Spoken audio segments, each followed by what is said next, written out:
Hey guys. Well, it is time for the first show of the season. And just like last year, for me, that's going to be, I'm going to go way over to so I'm in southeast Michigan. And I'm going to go way over to the far east side of northern Ohio, almost to Pennsylvania, to Conneaut, Ohio, Conneaut. I'm not sure exactly how you say it, but to Dane Scott's GMC Jamboree. I'm sure you guys know him from YouTube, and it was a good time last year, and it's a nice little drive. And well, I'm gonna take the camper Loadstar on its first trip. So that being said, I gotta get these trucks ready. We haven't had oil change in a long time, and it's time to service these boys.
Alright guys, we're here under the Loadstar, and hopefully you can see why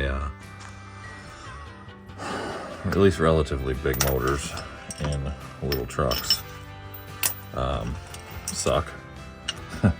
So even with it lifted up on the front end, I can barely fit underneath this thing. So getting the oil out of the drain plug wasn't too bad. I could fit my big tub, but now we got to get that filter off. And of course, it's a old 671, so that's a cartridge filter. That's always fun. So I'm gonna take a bath. I can already see it's gonna be a blast. And I haven't figured out yet if this is 11/16 or 5/8. And how's my finger? Oh yeah, 5/8 it is. Oh, I'm gonna smash my finger for sure. There. All right.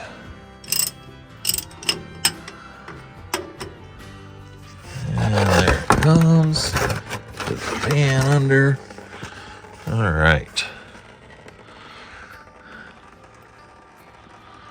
We'll just let it drain for a bit.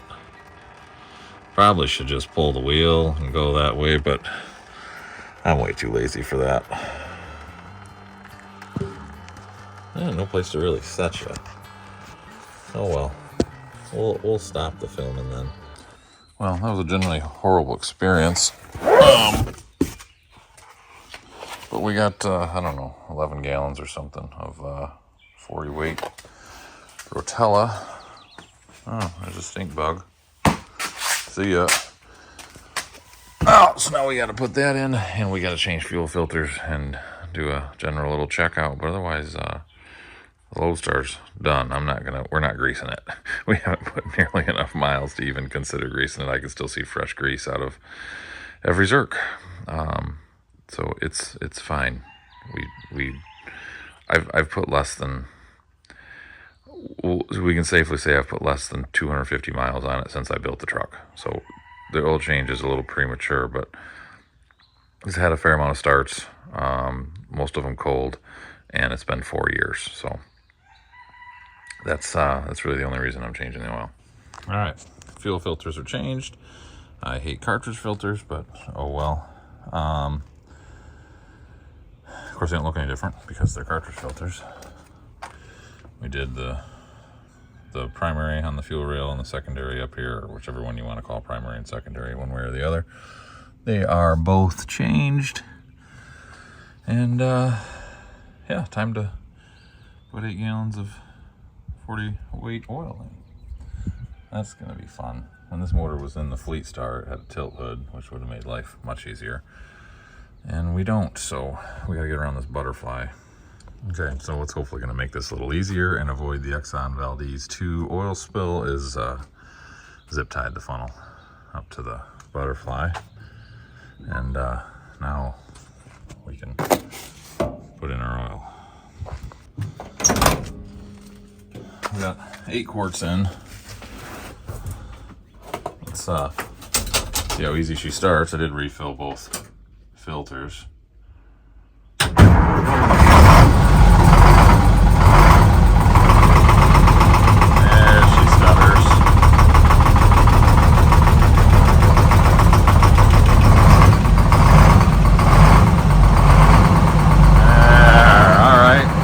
Let herself right out.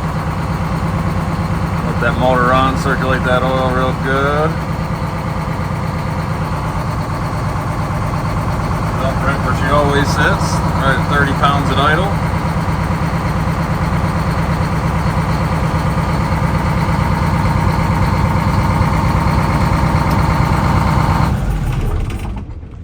Alright, so let's get the old 9000 fired up. Both these trucks are so freaking loyal. They just fire. I mean, I know it's warm, but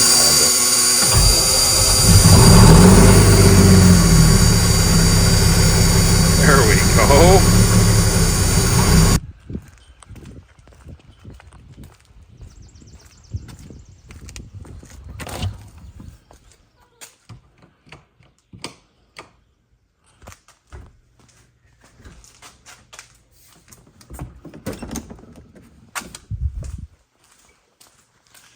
All right.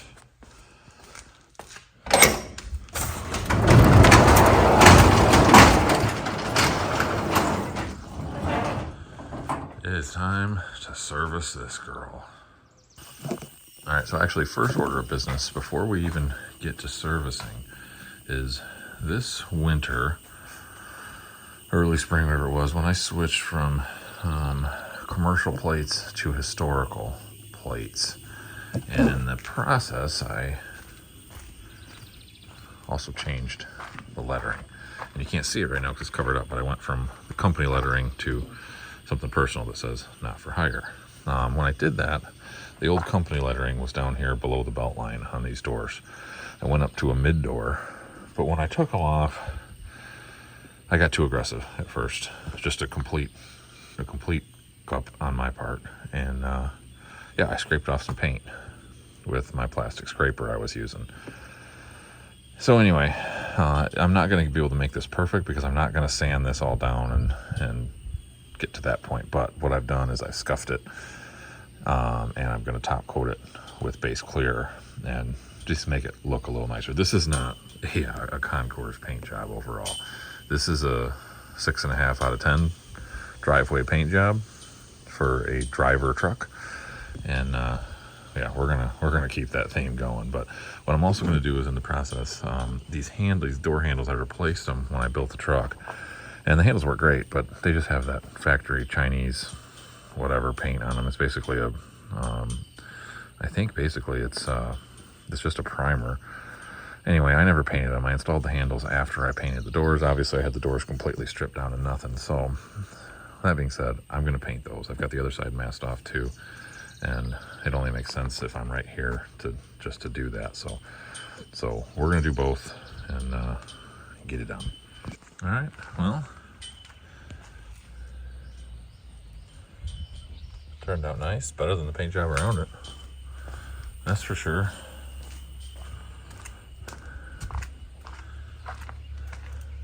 Same. And it's hard to see when you come down here.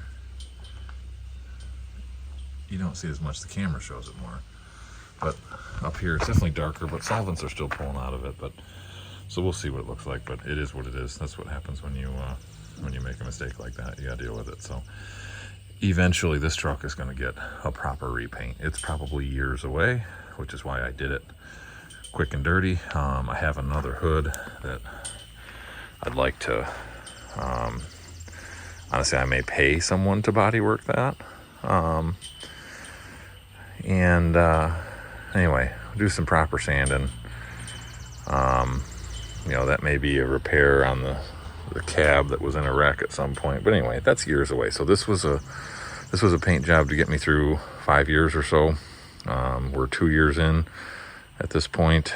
Yeah, I think we're 2 years in. Yeah, 2 years in, and she's doing good. So it doesn't have to be perfect. It just has to look decent going down the road, get me to shows, and we'll eventually make it perfect.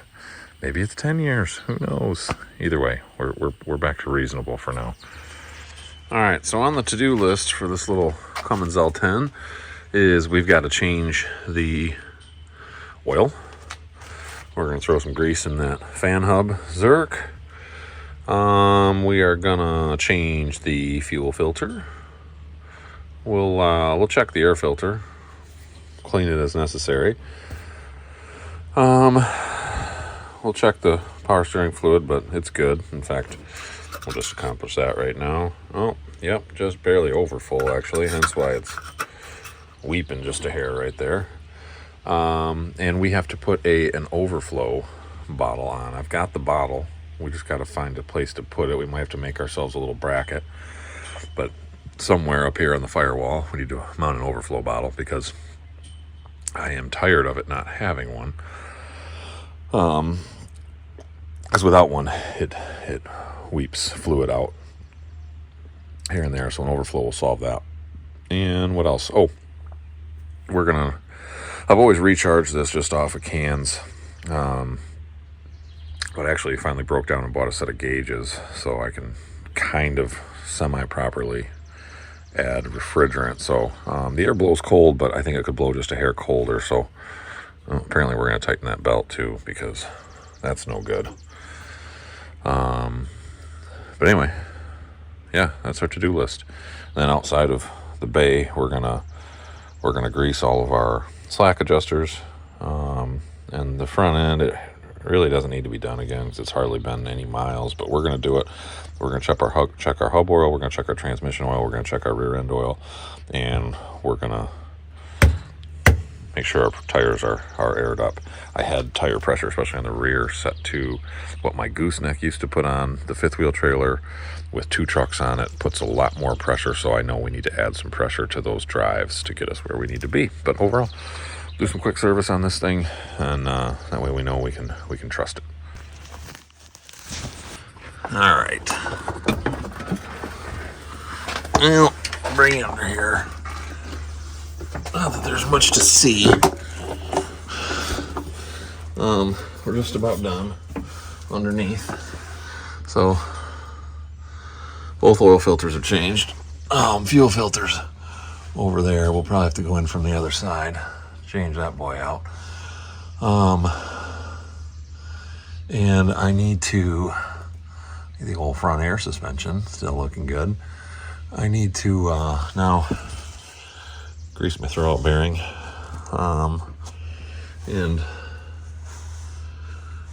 yeah, we'll grease the front end probably from the outside. We can reach just about everything. So anyway, let's get, I love these ones that have the extension on them, so you don't have to get up into the dust cover area. All right, so back on the other side, nothing's easy here. Directly over my head is some train horns, and someone put on some big old 24-inch wide mud flaps with weights on them, and the truck just generally is a relatively low riding truck.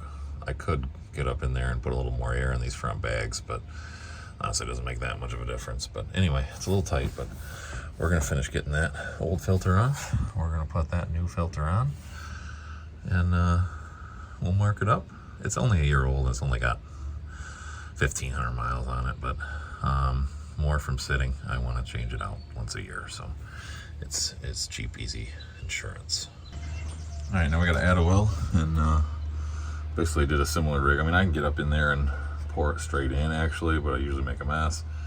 So we use the same relatively slow funnel, but we zip tied it up to a line up there, and I can stay on the ground and shuttle gallons back and forth. It's 10 gallons in, and oh yeah, we're dry enough. So that being said, I'm gonna fire it up. She's reading a little full, and we'll let her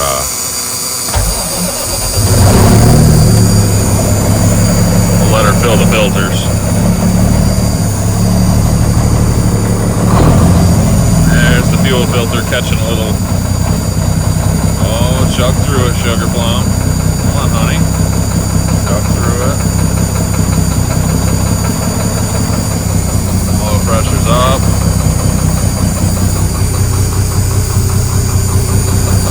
Chug through that.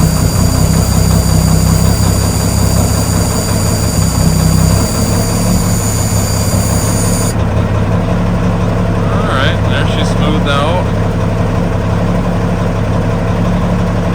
Running about 43 pounds of oil pressure.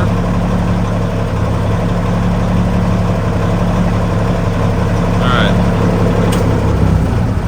Those filters are plenty full now.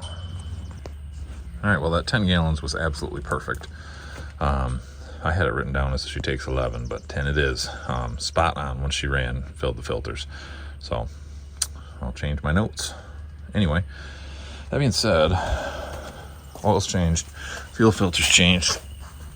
We started greasing, but in order to finish greasing under here, guys, in order for all these zerks, like that one, suspension bushings, to take, and especially kingpin bushings, in order for those to properly take grease, you got to have the weight off of them. It's the only way to really do it right. Sometimes you get lucky and they'll take a little, but that being said, we're going to put the old 20-ton air jack under the front engine cross member, and we'll just take a little bit of weight off, and that way the suspension's drooping, no weight on the kingpins, and we can get everything to take grease properly. If we're going to do it, in this case, in this truck, I only have to do this once a year, so when we do it, we're going to do it right.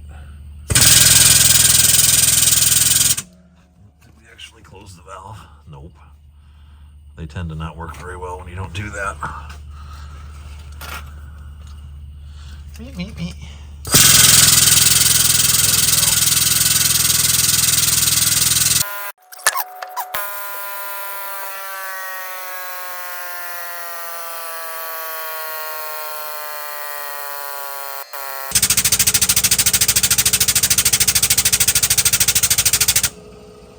Geez, I probably should have done that before I changed the oil, huh?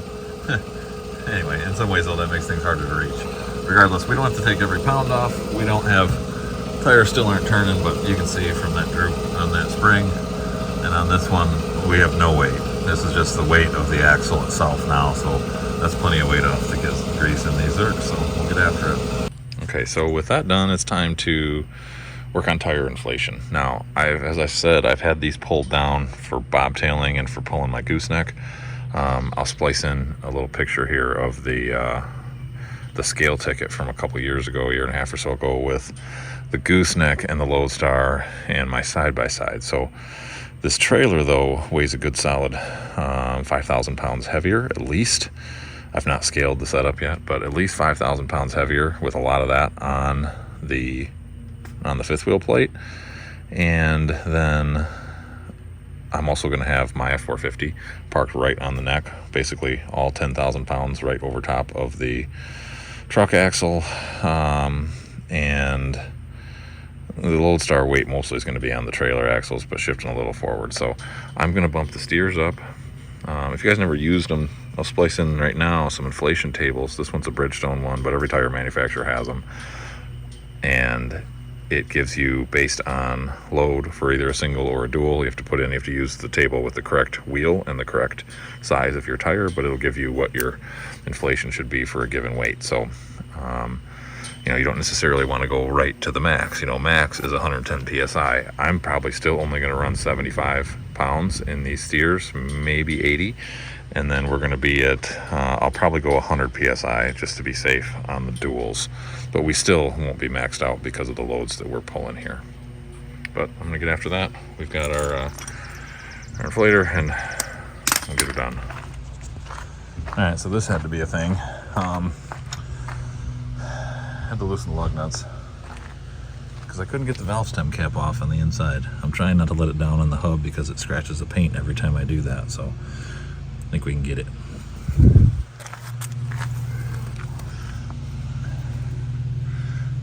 And anyway, I got the valve stem cap off. Now hopefully we can get that inner dual aired up, and yeah, we're gonna go ahead and leave that cap off so we don't have to do this again. Fun.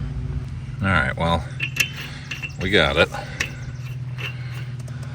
These threads on stud pilot wheels are finicky. Don't ever start these with a gun.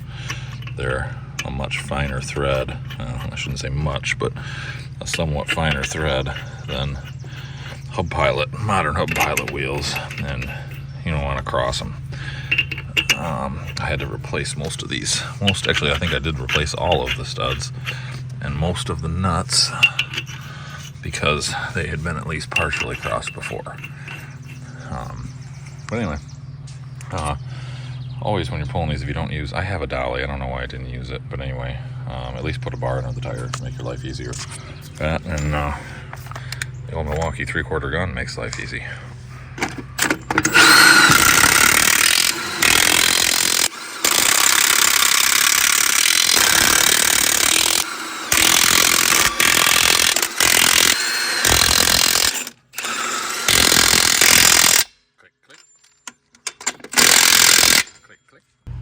Alright guys, so another thing I like to do is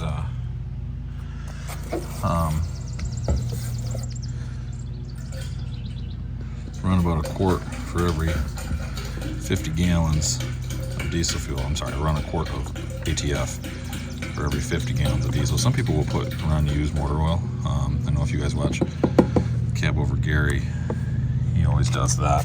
I just can't bring myself to, I mean, I'll pour a little in, but I just can't. It's also just too difficult to get the used oil in with the setup I have, but a couple quarts of ATF just adds a little lubricity to today's modern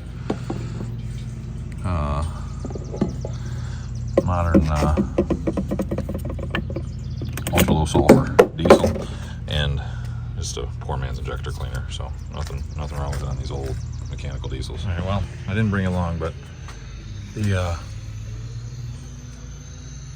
AC compressor is properly bolted on. We put 2 cans of refrigerant in. It's maybe a little bit colder. Belt's tightened. Overflow is mounted and plumbed, so no more weeping cooling out whether it's hot or cold. Tires are aired up, oil's changed, she's greased, fuel filters. It's just time to clean it. Hub oil, we're good. Clean it and run it. Well, this has been a long day, but it's done, or as done as I'm gonna get her today. In 5 more days when I go to leave, I will wash it again probably, because it'll be covered in, since I live in the land of the pines here, it'll be covered in, not covered, but it'll have some pollen on it like that was cleaned 2 days ago. And cottonwoods are falling too, so that'll be on it, but the frame's clean. All the aluminum's been hand polished. Obviously not a machine polish, but this truck gets driven so little that the machine polish that was on it is still pretty darn good. So basically we just need to get the dirt and grime and water spots off of it. Man, this truck looks good when it is clean. I mean, it looks good all the time, but I did a quick vacuum and wipe out on the inside. Well, again, we'll do a final wipe before we take off, or the day before we take off. But there we have it. The L9000 is prepped, PM'd, serviced, and clean. Ready to head out. Okay, well, that pretty much just about does it. Got both trucks ready. I'm actually headed home. As I'm filming this right now, it is Thursday afternoon. This time tomorrow, almost exactly, my daughter and I will be hitting the road and headed to Conneaut, Ohio. So that means I'm headed home right now to give, it's a few days after what you just watched, and I'm going to give those trucks a final wash, wipe down whatever they need, and get everything loaded up. I got to wash this pickup because this pickup's coming with us. It's going to have a bunch of tools and stuff in it. But after last year, we broke down on the way back. We lost the starter and ended up getting going with the help of a good Samaritan. We got pull started by an F-250, and we got ourselves on the road and we made it back home a few hours late. But I don't want to be in that situation. And I've got a trailer that I've got room and capacity to take my pickup with me, so I'm going to take it with me. And that way we've got all of everything we need. So anyway, I got to get this thing washed up and loaded up too. So we're gonna get after that, get everything loaded, and hope you guys enjoyed the show prep, and watch next week's video, and that one will be at the show and the trip there and maybe the trip back. You name it, it ought to be a good time. Hopefully everything goes well, but if it doesn't, you know what, we'll get it figured out. It's what we do. So thank y'all for watching. I appreciate it as always, and I hope everybody has a great week. Take care.